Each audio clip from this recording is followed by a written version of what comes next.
బీసీలకు 42% reservation కల్పించడంపై CM Revanth రెడ్డికి చిత్తశుద్ధి లేదని మాజీ ఎమ్మెల్యే క్రాంతి కిరణ్ తెలిపారు.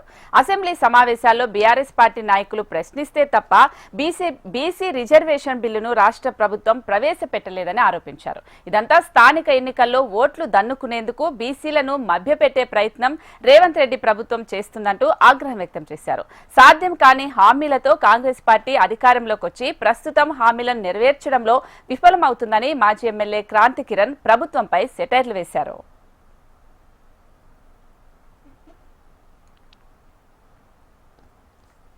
ఇచ్చినాము కానీ కోర్టు కొట్టేసింది, మేమేం చేయలేకపోతున్నాము, దయచేసి అర్థం చేసుకోండి అని చెప్పి మళ్ళీ చెప్తా. అదే చెప్పడానికి మీరు రెడీ అంటున్నారు. ఆల్రెడీ మీరు చెప్పారు, ఏం చెప్పారు, అది సాధ్యం కాకపోతే మా పార్టీ తరఫున 42% మేము ఇస్తామని చెప్పన్నారు. ఆ మాట ఎందుకన్నావు? పార్టీ తరఫున కాదు, ప్రభుత్వం తరఫున 42% ఎట్లా సాధిస్తావో సాధించండి, కేంద్ర ప్రభుత్వం దగ్గరికి మా పార్టీ అందరూ తీసుకెళ్ళి మీరు బిల్ పాస్ చేయాలని చెప్పి మేము మా పార్టీ తరఫున మేము డిమాండ్ చేస్తున్నాం. ఎందుకంటే కామారెడ్డి డిక్లరేషన్ ఇచ్చింది. కామారెడ్డి డిక్లరేషన్ మీరు ఏమేమి చెప్పారు?